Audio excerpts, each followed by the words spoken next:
people have different strengths. Is Brock Purdy going to do what Josh Allen can do? Is Brock Purdy going to put a team on his back? Does he have a rocket arm? No. Is he the most athletic quarterback in the league? No. Is he that kind of player? No. But it's not just Brock Purdy. In fact, he'd probably be one of the least important reasons. On the River Islands guest line, Greg Cosell, back for another season. Greg, how you been? Did you guys miss me? So much. Terribly. Well, that's good to hear, So I'm back. We'll do this every week. You're back. What do you do in the off season? Do you still break down tape? Of course. I've probably seen about 90 to 100 guys already who'll be in next year's draft. And then I started going back and watching NFL tape from last year, about 3 weeks ago, because I can do it differently in the off season. I don't have the deadlines that I do during the weeks of an NFL season. So, I do this all year round. I pretty much watch tape every day. When you look at the Niners tape from last year, is it a tragicomedy or a horror film? It's you guys. Welcome back, Greg. It's funny. I watched a lot of Brock Purdy. I've actually mostly focused on Purdy. I did because I knew he'd be a big story, because of the contract situation. I did watch all of Jauan Jennings' targets, but that's what I mostly watched from last year. Plus, I rewatched some specific sides of a ball. Like I watched, I'm trying to remember now. Let's see. I watched the 49ers offense versus the Seahawks defense from Week 11 because they opened the season against the Seahawks. So I also watched them against the Rams because I think they play them early in the season as well. So, I go back and do those things because then I see it with a different eye when I watch it, 6, 7, 8 months later. Greg, I'm so glad that you looked at all of Jauan Jennings' targets because, as you're probably aware, he has not performed at all in this training camp. And there is a debate over, or some curiosity, in terms of how much this is about a nagging calf injury and how much this is about a contract rework that he would like. And we still don't really have the answer to that question. But as we get closer to the season, I think this might be more about cash. And so it begs the question, how vital is he to what they do?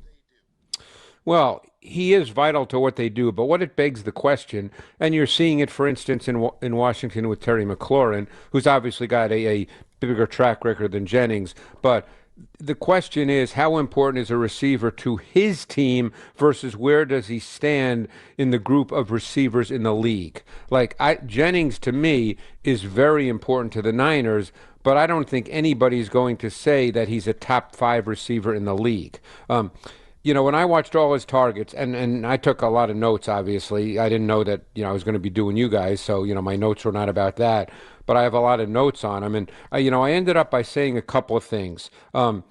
It's the perfect mix of receiver traits and pass game scheme. And I'll tell you what I mean by that. There's a lot of reduced splits in the 49ers offense where the receivers line up closer to the formation. They're not split wide. So he worked from the slot quite a bit. He had 114 targets, 53 of those came from the slot. So that's almost half came from the slot. So he had a lot of what we call free access where he was not pressed. Now, he works between the numbers, which is the foundation of the 49ers pass game, extremely well. He's got size, he's got physicality, he's got competitive toughness. He's physical as a route runner. He can work through contact when necessary. He gets hard yards, run after catch. He's a good receiver. And I don't know what he's asking for. I don't follow those kinds of things closely, guys. But, you're not going to say he's in the category of Jefferson or Chase or Brown or C.D. Lamb or, you're not going to say he's that guy. But to the Niners, he's very, very important. So I don't know what that means when it comes to salary. Does he remain as important without Debo, where now he either has to be the boundary X or he has to play the Z, and he'll have fewer snaps in the slot position? Well, the question is, can he be a boundary X? Because one thing you did not see much of on his tape a year ago was him working one-on-one on the outside versus press man. So can he expand his game to be that guy? And I think there'd be a question about that, a legitimate football question. I'm not sure we know the answer to that, but, if you're going to pay a receiver, big money, then you expect him to be able to line up at Boundary X. And I'll give you an example of that. I had a great conversation with Steve Spagnuolo this summer. I've known Steve for years, and he was talking about the Eagles, who they obviously lost to in the Super Bowl, and he said that A.J. Brown might be the most important player on their offense because he can line up at Boundary X and win one-on-one against anybody.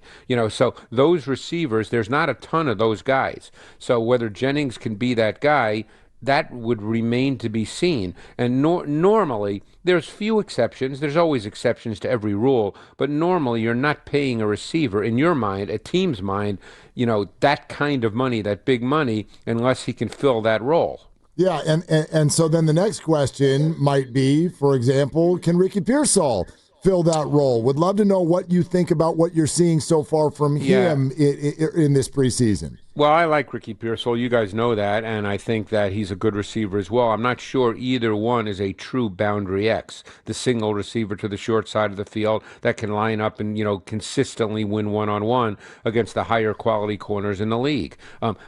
But the other thing to keep in mind is we know that Kyle Shanahan's offense is versatile in terms of formations and motions. And, I don't know exactly how Kyle thinks about all this, but my guess is that he may not see that true Boundary X as important as some other teams do just because of all that formation variation and the shifts and the motions, because they're among the league leaders in terms of percentage of plays that have shifts and motions. So, I don't think either one would, Jennings or Pearsall, would be ultimately considered, a true Boundary X. So, we'll see. Look, I doubt Jennings is going to sit out the season, so at some point he's going to be there. The question is he going to be ready to play week one?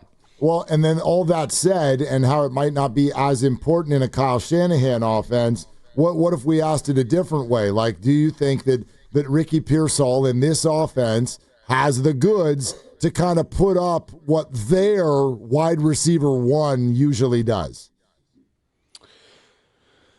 Yeah, I think he does. And see, that's the thing. We live in a league now, and again, people can say, well, a year ago, there was a lot more running in the league, and we don't know where that's going. It's tough to predict the future. But, you live primarily in a league where passing is important, so there's a lot of receivers who make a lot of catches and put up yards. That doesn't mean they're big-time number ones, because that's the nature of the game. Is guys catch a lot of balls, so we'll see. But I think that Pearsall can be a guy that is a volume target, if that's what you're asking me. Again, that doesn't make him Justin Jefferson, but I think in the context of the offense, can he be a volume target? Probably so. You looked at the tape from Brock Purdy thoroughly last year, and thoroughly, yeah, super thoroughly. Actually, I didn't want to undersell just how thoroughly your deep dive was. But when you reflect on his year last year, what are some of the takeaways that you have in areas where he needs to be a little bit better to get back to where he was 2 years ago? It's funny you say that. I during the season, I can't watch, 250 dropbacks in a row of a quarterback. I have to each week watch games, as many as I can. But in the off season, I can watch 250 dropbacks over a 2 or 3 day period. And I got to tell you, I came away thinking that Purdy's really good. Now, I thought there were times he left the pocket too soon, and I thought that was one of the things that at times, he struggled with last year. But overall, I mean, to me, as a post-snap operator, in other words, when the ball snapped and it's in his hands, I think he's an outstanding post-snap operator. He sees the field intuitively. I think he's an elite processor. I think he creates timing and anticipation throws based on his immediate understanding of what he sees, and that allows him to throw with precise timing. I came away after watching everything about him that he's a really, really good quarterback who truly understands how to play the position at the NFL level. And you came away with that after watching the 6-11 season. Yeah, because I'm not, there's a lot of reasons why teams win and lose games, guys. It's just everybody, that. Everybody thinks it's the quarterback or the coach is an idiot. You know how fans think about that stuff. No, Greg, I kind of asked it that way because I want to hear you say it again so that it can marinate for a lot of our audience and even some of the national media personalities who are using that 6-11 to victory lap that their points about Brock Purdy not being that good were right, even though they are categorically incorrect? You know, there's a lot of different elements to playing quarterback, okay? Some guys play quarterback, you know, like I can tell you right now, here, I'll tell you this. I'm not going to tell you who told me, but a defensive coordinator in the league told me this, who's very highly respected. And he said, you know, Patrick Mahomes is not a very good progression reader.